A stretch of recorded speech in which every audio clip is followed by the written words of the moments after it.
Welcome back to Freedom from Fire. During these very strenuous times, managing social distancing and making sure that we continue to follow appropriate safety guidelines, Freedom from Fire will continue to embrace the digital method via Zoom. We strive consistently, as always, to bring valuable content and information to our viewers, as well as providing our amazing interviews. Hispanic Heritage Month is celebrated September 15th through October 15th. So, for this episode, we have a very special guest who will tell us her experience being a Latina in the Philadelphia Fire Department. So, please stay tuned.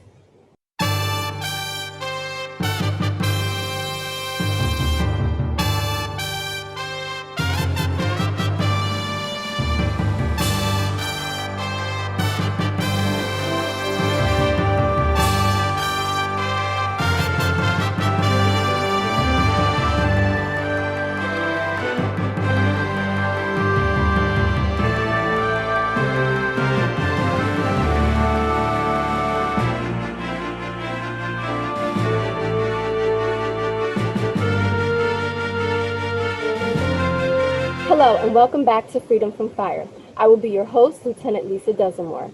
I'm currently stationed in our department's Fire Prevention and Code Division, where community risk reduction efforts and compliant city code standards are a primary goal. Here at Freedom from Fire, we aim to improve your quality of living by giving you fire and life safety information. We also introduce you occasionally to our local safety partners. Hispanic Heritage Month, as I mentioned previously, is celebrated September 15th through October 15th. During this time, here in the city of Philadelphia, there are many places and events that occur to recognize the rich and very extensive influence of the Hispanic culture. Hispanic culture has contributed significantly to American society, whether it was the very prolific right fielder Roberto Clemente, who paved the way for Hispanic Americans in Major League Baseball, Julia Alvarez, enchanting readers with her near-perfect poems, novels, and essays, Sonia Sotomayor, who became the first Hispanic American to serve as a member of the Supreme Court, or the young yet tenacious Alexandria Ocasio-Cortez, who has become one of the major leading voices for Hispanic Americans today in politics. Our contributions are many and very impactful. Today, we have a very special guest who will share her perspectives and experiences in the nation's fifth largest department. We have the very first Latina firefighter, Caroline Sotomayor. Thank you, Caroline, so much for being with us today. You're welcome. It's a pleasure. Good. As I mentioned to you earlier, this is going to be a breeze because we're going to talk about stuff that you already know. And if there's something that you feel like you want to add or something you want to take away from, you let me know. Okay. Awesome. So I start off always with the very same question, but I want you to go into a little bit more detail for me. How does it make you feel being the very first Latina firefighter here in the city? Like when people say that to you, do you feel overwhelmed or how does it make you feel? To be honest, a lot of people do not know. Really? Yes, Why it's do you not. think that is? Well, I first found out when I first joined the fire academy. I got a phone call from the city, and let me know you're the first Latina firefighter, and I'm like, ooh, what do I get with that? Do I get some special? They're like, no, you got hired. Oh, okay, good enough. But Okay. yeah, so it's a privilege, but like also at the same time, it's not written down anywhere.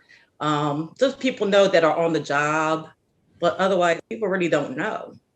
So we definitely here at prevention, here at at the FAB, we definitely have to look into that and make sure that that gets taken care of because clearly it's known if you got a call from the city.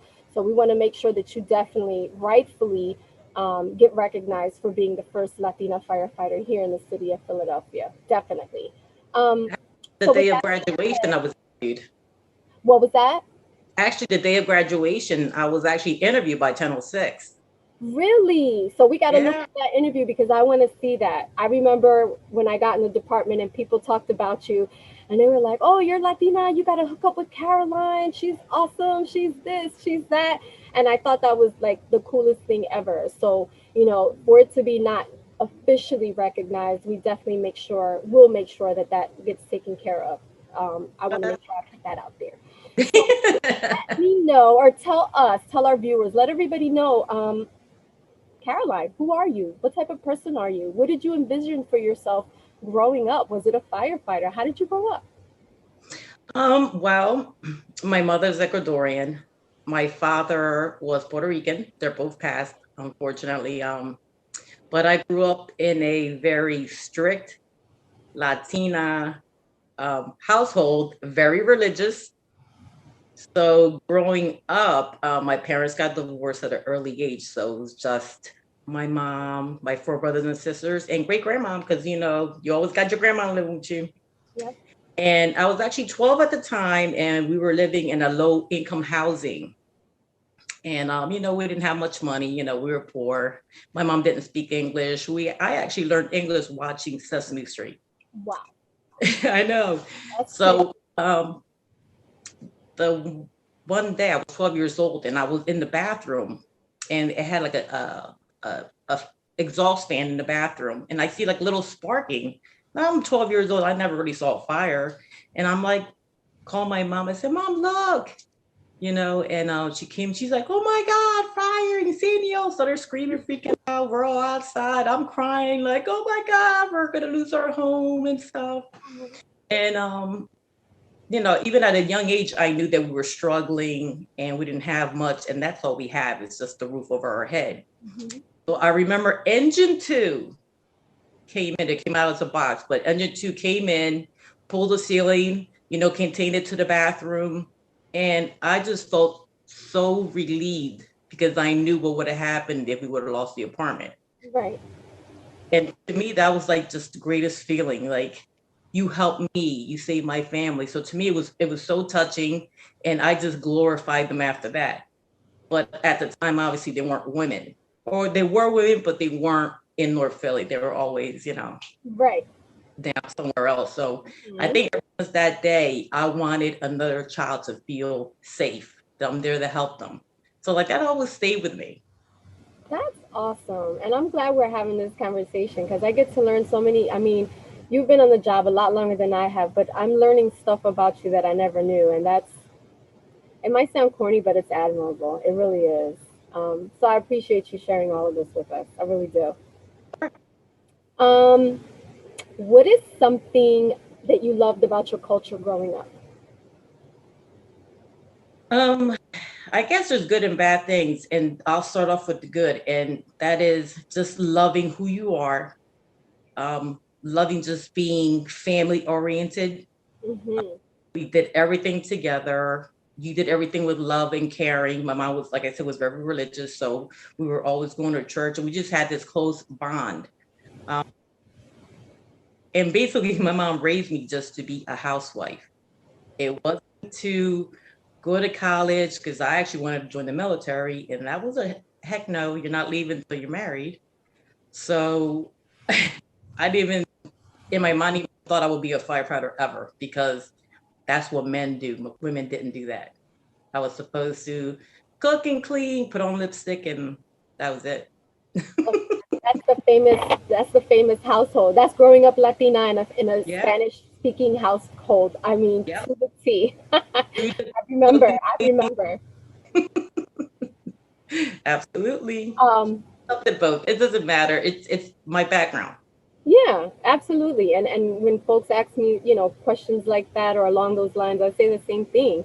It was, very religious background, Catholic. I was raised with my grandparents, and same thing. It wasn't really too much of, beyond high school, that was expected. It was that, you're gonna have a husband, you gotta know how to cook and clean, and it was just like, And wear makeup. yeah, that was like, oh, okay. I didn't start wearing makeup till my 30s. um, so your family is from Ecuador and Puerto Rico, correct? Yeah. Yes. And you briefly mentioned, your upbringing. It wasn't expected, or rather, it wasn't encouraged for you to be a firefighter. So more so, just the housewife and having children and all of that. Yes, that's it. How do they feel about that now? Um, I think when I first told my mother, because I was already married, I had a child, and she just looked at me and said, "That's a man's job. Women don't do that." Mhm. And then she said, I said, "Well, Mom, I really want to try. That's what I really want to do." And she said, "You have to ask your husband for permission." That's the same look I gave her. I'm like, Mm-hmm. but I mean, after I graduated and she saw how hard I worked to get to where I am, and that, I was the first Latina, she was so proud. But then after that was always worrying about me. And But that's a given, especially in our culture. They're going to worry until their hairs fall out. That's a given. But always, it's wonderful, like, when it's something that wasn't encouraged, and now it's like they're so proud of you. And then they, afterwards, I remember my experience was them showing off. Oh, yeah, my daughter's a firefighter. yes, that's what she would do. Hmm. do. That's awesome. Um, what would you say to a young Hispanic child that is having difficulty with opportunity, a kid who's always getting frustrated, because now, that people know where you come from and what you've accomplished to where you are today, they would look to you for that type of advice and those words of wisdom, so to speak. You know what? I think that's why I think it's important to actually announce having a first of something, because I really didn't have anyone to look up to be where I am now. Mhm. I mean, I am honored to be a firefighter. I love doing the work. I love what everyone stands for. But there really wasn't anyone for me to look up to. I had to find my own way and learn by myself. I mean, everything is a team effort, but as a woman, it was more difficult. You weren't, you had to kind of like push your way through. So it would be nice to have a child say, "Oh, I want to ask, a female Latina a question. How do I do this? How do I that? How did you start?" And I would tell them, say, "Look, I came from where you were. I had nothing, but I wanted to be a firefighter. So I knew what I had to do, and I had to push myself to do it. It's not easy, and you're gonna fall down, but you have to get back up." And that's perfectly said, because, I mean, whether it is firefighter or any other non-traditional, career or role for a Latin woman, um, it's it's harder when you don't have that person to look up to, or someone that you can relate to, that can kind of give you that tidbit of information that you just gave me. Because even though for us it sounds like it's just words, for somebody who really needs to hear it, they take that stuff in. They really do. They Absolutely. really do. Yeah. We're going to toss to a short break, but when we return, we'll keep this pretty awesome conversation going. So please stay tuned. Thank you.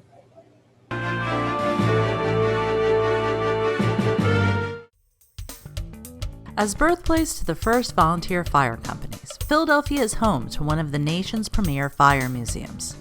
Fireman's Hall Museum displays the city's fire history in addition to promoting fire safety. You can visit Fireman's Hall Museum in Old City at 147 North 2nd Street. Visit firemanshallmuseum.org to learn more, or watch the museum's show, Curator's Corner, on LaSalle TV.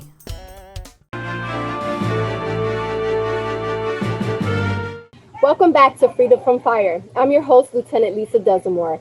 We're talking to Caroline about her perspectives and her experiences here in the PFD. So another interesting question, Caroline, that comes to mind: after the academy, you get assigned out in the field, and I think you were at Square 43 Yes. first, and then you went to 55, double nickel, right? Yes. How was it there after you put out your first fire? Because I don't want to forget to ask that. That's like a question that personally I wanted to know. Because I know for different people they have these different feelings, and just because who you are, I would love to know. Actually, my first fire was at 43s. Really? Okay. Yeah, it was actually a box was already going on. We were actually going on a cover up. We're at 27s. Okay. They were hiking us out on another box to Hamburger Way because, like I said, there was a working box already. As we're going to the hamburger box, I see smoke to the right of me. So I said to the captain, "Hey, Cap, I see smoke." So we go around the corner to 27th and Styles, and there was a ripper. Wow. So we had How did you feel? Were you nervous? Were you excited? what? I was so nervous. We had a new guy. I already had a year on, and we had a new guy. I won't mention his name, but you know who I'm talking about. Okay. Uh, so really we both never had a tip job. Okay. So it was snowing and stuff. So I'm telling the new guy, gear up, go in, whatever. And the captain comes over, he goes, Carol, you never really had a first tip job. And that's all he had to say. I was going, I grabbed that tip and like I felt so bad to this day, but it was a ripper. It was a 2-story middle of the road, heavy fire, first and second floor. I was gone.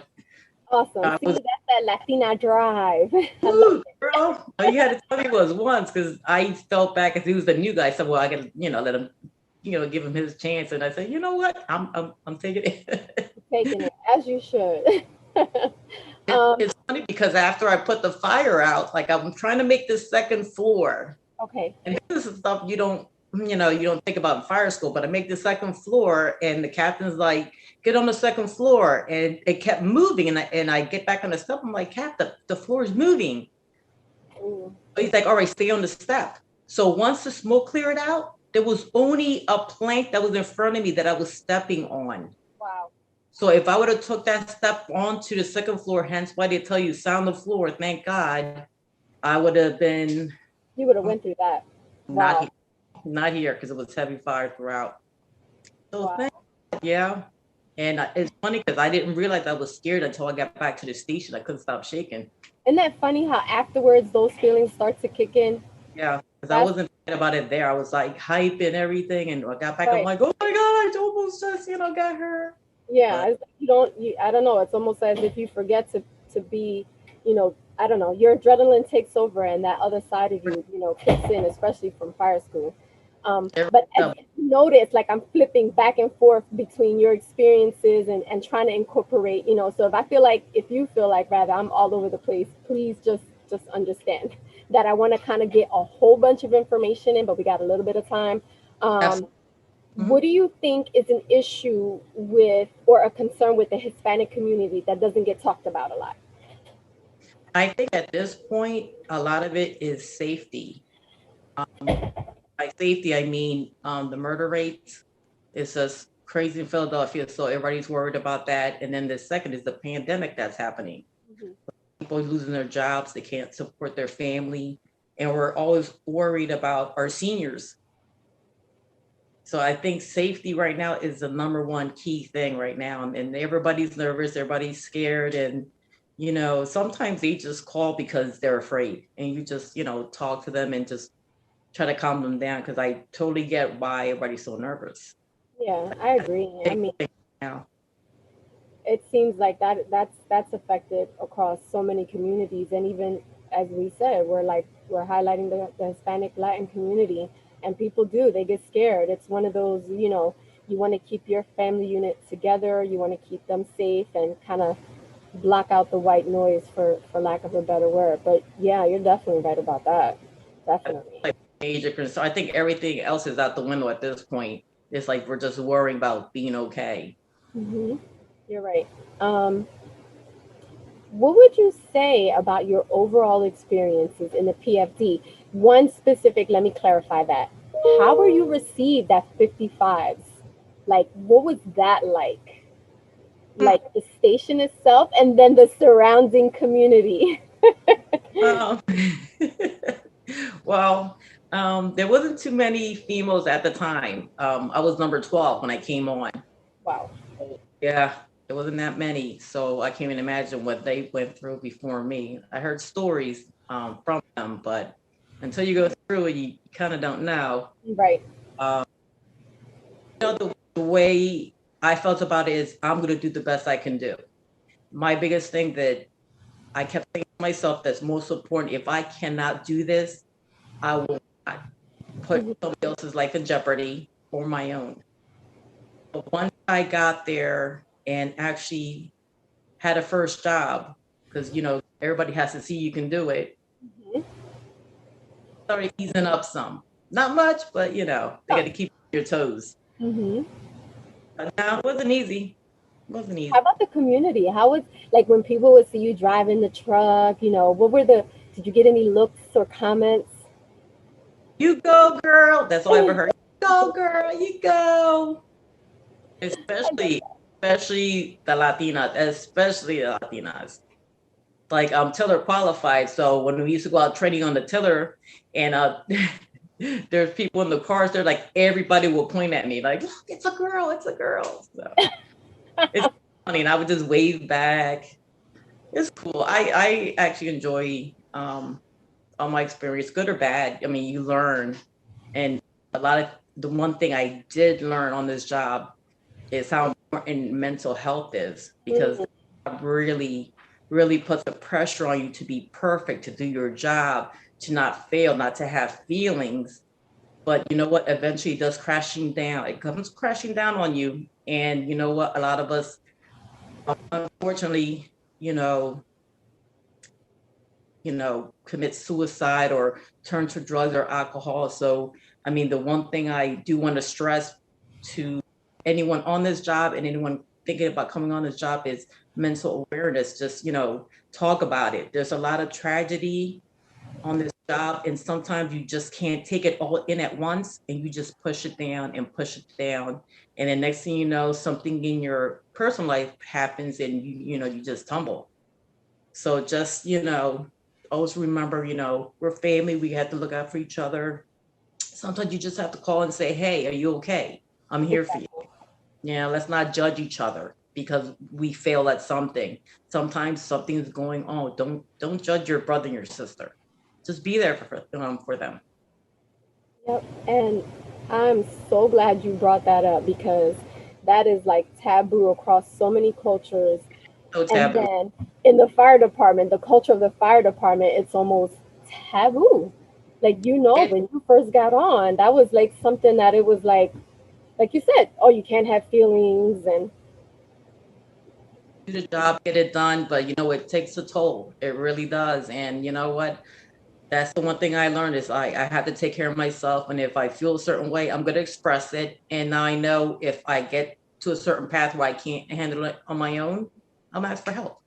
absolutely. And I think, and I wish more people, especially in public safety, just across the board in general, police, fire, the medical community. I would want everyone to have that same attitude, because it does. It'll like you said, it'll come crashing, burning down on you. It can, if people don't recognize until they experience it, that it can manifest physically, and it takes a toll on you. It really, really does. And it's sad, because I think, also for people, even if it's not yourself experiencing it, if you notice, the signs, or anything that's different for that person, reach out, ask them, you okay? You need somebody to talk to? Absolutely. I think that's what we need to do more. It's kind of like you said, that code of silence, like you don't say anything, you just, ignore it. But you know what? No, I'm done ignoring it. Yep, yep, yep, yep. You gotta let go and just reach out. Here's another question. Do you think specifically, and this is probably a basic yes or no, but we can probably explore it. Do you think you were treated differently because you're Hispanic in the department? Yes. Okay. It's a simple yes. Okay. Then yes, as a Latina, yeah. When I came on, I have 20 years on now. Okay. So we had the newer women, should I say, had a tough time coming in. You're bringing in another race, another gender into the mix of a all male job. and most of them were military, and back then, obviously, there weren't women in military. It was all male job. And I can understand how they would feel resistant to the idea of a female because they can't do their, manly things. They don't feel comfortable. But at the same time, women have to grow a thick skin coming on, because basically, really, the way I look at it now, like my personal opinion, they're like your brothers. They needle you, they poke at you, and sometimes you just have to poke back. Yep, I agree. So, I mean, everybody has the right to their own personal opinion. Getting paid to do this, be professional, do your job, and you can still have your opinion. Absolutely. I think a lot of times people fall short when they don't just get the simple, okay, we can agree to disagree. Like you just, I don't, if you're not disrespecting me, you're not hurting me.